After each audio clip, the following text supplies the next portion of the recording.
안녕하세요. 50대 후반의 여자입니다. 제 인생에서 두 번 다시 겪고 싶지 않았던 지옥 같은 사건이 있어요.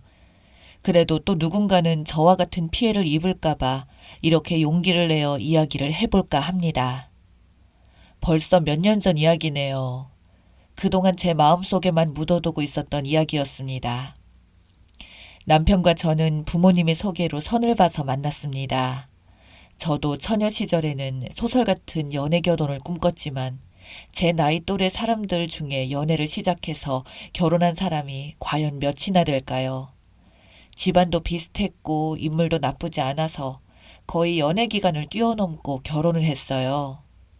남편 집이나 저희 집이나 경제적으로는 넉넉한 편이었습니다. 처음 결혼 생활을 시작할 때부터 아파트에서 시작을 했고 남편은 아버님이 사주신 카센터로 돈을 벌었고 저는 제 명의로 된 건물에서 무용학원을 하며 돈을 벌었습니다. 둘 다 경제적으로 아쉬울 것이 없었던지라 서로가 번 돈은 각자 관리를 했어요. 저희 부부의 초반 생활은 그리 나쁘지 않았죠.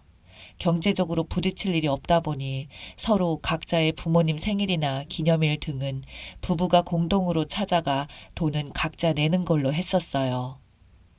그렇게 살면서 아들도 2명이나 낳고 살게 되었지만 부부가 각자 돈이 있다 보니 그만큼 자존심이 너무 강했습니다. 한 번씩 부부싸움을 하게 되면 저도 절대 져주지 않았고 남편도 똑같은 스타일이었거든요. 한 번은 남편이 저랑 싸움을 하고 나서 화가 너무 치밀어 올랐는지 집을 나가버리더군요. 싸움의 원인은 남편이 친구들과 룸살롱을 다녀온 것을 저에게 걸린 겁니다. 본인 말로는 2차까지는 절대 안 갔다는데 믿을 수가 있나요? 그걸로 싸웠고 구박을 했더니 자신은 정말 떳떳하다면서 사과할 마음이 전혀 눈꼽만큼도 없다면서 집을 그냥 나가버리더군요. 그때 저희 애들 나이가 초등학생이랑 중학생이었어요. 저는 하루 이틀만 지내면 남편이 돌아올 줄 알았지만 남편은 오히려 집 근처에 빌라를 하나 계약해서 살더군요. 남편은 자신의 카센터에 아이들이 오면 밥도 사주고 자기 집으로 데려가기도 하고 저녁이 되면 저한테 다시 돌려보내고 그렇게 각자 따로 살다가 시간이 흐르고 명절이 되면 둘이서 같이 갔습니다. 정말 이 상황이 어처구니가 없었지만 그래도 아버지로서의 도리는 다 했던지라 별거가 아닌 별거가 되었습니다. 그렇게 5년이라는 세월을 별거로 지내다가 갑자기 어느 날부터 집에 들어와서는 잠을 자기 시작하더니 짐을 하나씩 들고 오더군요. 그러면서 아무렇지 않게 제 침대에 누워서 자는 걸 보니 정말 어처구니 없었지만 5년이나 지난 이야기로 또 싸우기도 그렇고 아이들도 내색은 안 했지만 내심 아빠가 집에 들어온 것을 반기는 것 같았고 특히 그 시기에 저희 첫째 아들이 고등학생 수험생식이라 그냥 저도 별말 없이 넘어갔습니다. 그 이후로 애들이 대학을 진학하고 졸업할 때까지 살았습니다만 애들 때문에 참은 것도 있었지만 아무래도 5년이나 넘게 별거한 남편과 다시 함께 지냈더니 부부로서의 감정은 사실 거의 없어진 셈이었죠. 부부관계도 없었고 그냥 친구와 같은 사이라고 할까요?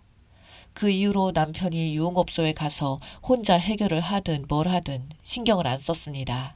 어차피 남편 돈 한 번 받아본 적도 없었고 부부 공동 명의 말고는 서로 돈은 각자 알아서 썼으니까요. 게다가 제가 투자했던 주식들이 큰 수익이 나서 큰 돈을 벌었던 것도 있었습니다. 당시에 부동산 투자해 놓은 것과 주식들까지 합치면 제 명의로 된 금액이 30억이 넘어가게 되었고 그 중에 가장 크게 증가하게 된 부분이 주식이었거든요. 저는 그 이후 저희 큰아들에게 그런 부분들을 이야기해주며 돈 500만 원과 함께 대학생 때부터 주식을 한번 경험 삼아서 해보라고 시켰는데 이 이야기를 큰아들에게 남편이 들었는지 저에게 주식에 대해서 캐묻더라고요. 그래서 남도 아니고 미워도 남편이라 제 나름대로의 성심성의껏 주식 관련해서 이야기를 해줬는데 하루는 이 인간이 돈 좀 갑자기 빌려달라는 겁니다. 이야기를 들어보니 작전주 같은 세력들이 먹는 도박 같은 곳에 투자를 했다가 글쎄 돈을 다 날렸다는 것 같더군요. 저에게 살아생전 돈 한 푼 달라고 한 적 없던 인간이 이런 소리를 하는 걸 보고 저는 남편에게 대체 얼마나 날렸나고 물었더니 아무 말 못하고 그저 돈만 빌려달라고 계속 말하더군요. 건물 대출 이자도 당장 내야 되고 어쩌고 저쩌고 하면서 3년 뒤에 갚겠다는 조건으로 저한테 2억이 넘는 돈을 빌려갔습니다. 그리고 3년이 다 되어갈 무렵 갑자기 저한테 이유 없이 성질을 내고 계속해서 시비를 걸기 시작하더군요.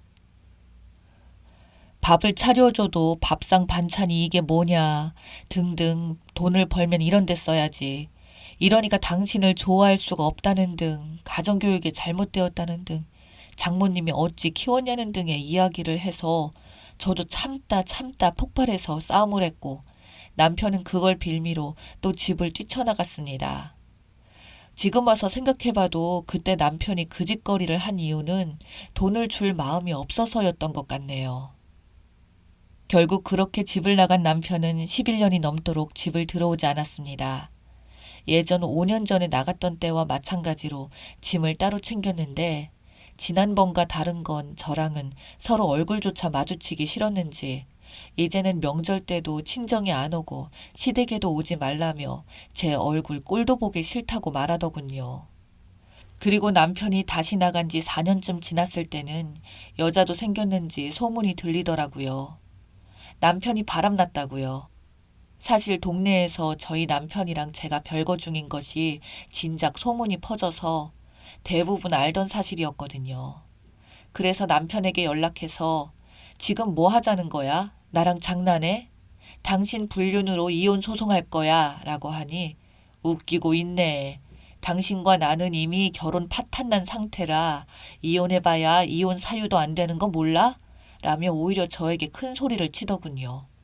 저도 그때부터 참을 수가 없어서 남편에게 말을 했습니다. 소송은 둘째치고 나한테 빌려간 돈이나 갚아 라고요. 그러자 남편은 너 진짜 정 떨어지게 돈밖에 모르는 년이네. 그놈의 더러운 돈소리 왜 안 하나 했다 라며 더 성질을 내더라고요. 그리고는 언제 준다는 말도 없이 성질만 내고는 전화를 말없이 끊길래 그때부터 이 더러운 인간과 제대로 싸움이 시작되었습니다. 돈을 받으려는 저와 안 주려는 쓰레기 남편인 인간은 계속 부부끼리 빌린 돈은 안 갚아도 된다면서 배째라고 하더군요.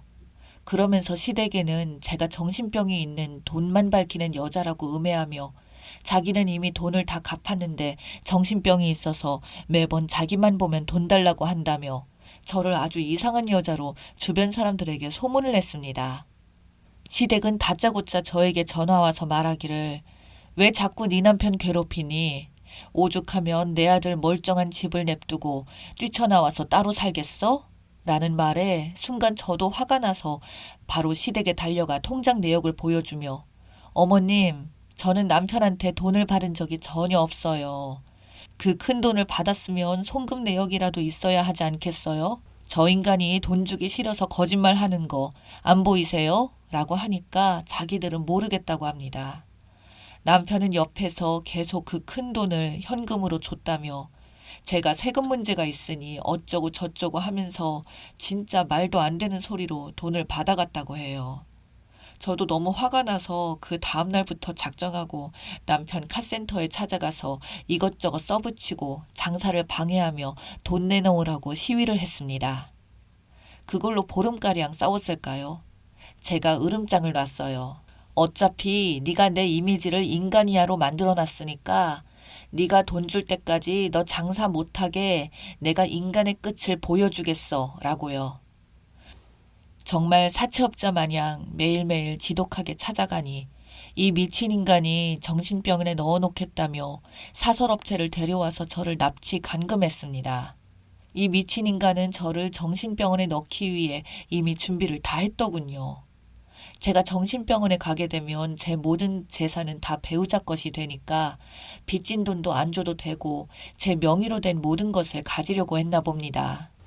이 빌어먹을 남편은 정신병원에 진짜 제가 정신 이상자고 가족으로서 너무 고통받아서 힘들다고 병원에서 알려준 사설업체를 통해서 저를 감금하였던 것입니다. 당연히 현행법상 가족 동의가 필요한데 아들들이 동의를 할 수는 없었고 저는 풀려나자마자 남편 놈과 업체를 고소했습니다. 업체는 남편 말만 믿고 했다고 몰랐다면서 싹싹 빌었고 남편 놈은 감금치사 혐의로 기소가 되었습니다. 그때부터 시댁과 남편 놈 태도가 180도 변하기 시작했어요.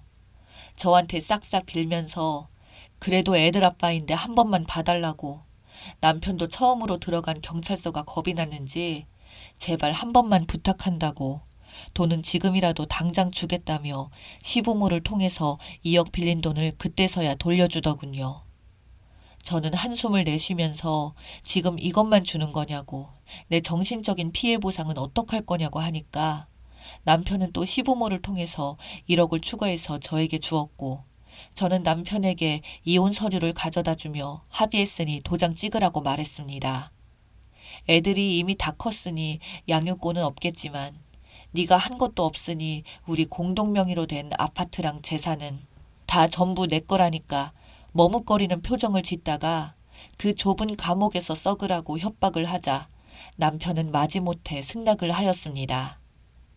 아이들은 저한테 엄마의 마음은 이해하지만 그래도 우리 아빠인데 감옥에서 썩는 건 좀 아닌 것 같다며 감옥만큼은 아빠가 안 갔으면 좋겠다는 말에 저도 어차피 받을 건 싸그리 모두 받았으니 선처 탄원서를 냈고 이 인간은 징역 1년 집행유예 2년을 선고받아 풀려났어요. 그 이후로 이 인간 겁나서 저한테는 훨씬 조신합니다. 저도 돈을 받았고 이혼 이자료도 두둑히 챙겼으니 더 이상 이 인간이랑 얽히고 싶은 마음이 하나도 없네요. 다만 아직도 종종 납치되어 감금이 되던 날의 트라우마가 남아있어 정신과 치료를 현재까지도 꾸준히 받고 있습니다. 여러분, 결혼은 나이가 찼다고 해서 조급하게 하시지는 마세요. 비록 혼자 살지언정 정말 인생의 반쪽은 신중하게 결정하셨으면 좋겠네요. 다들 행복하세요.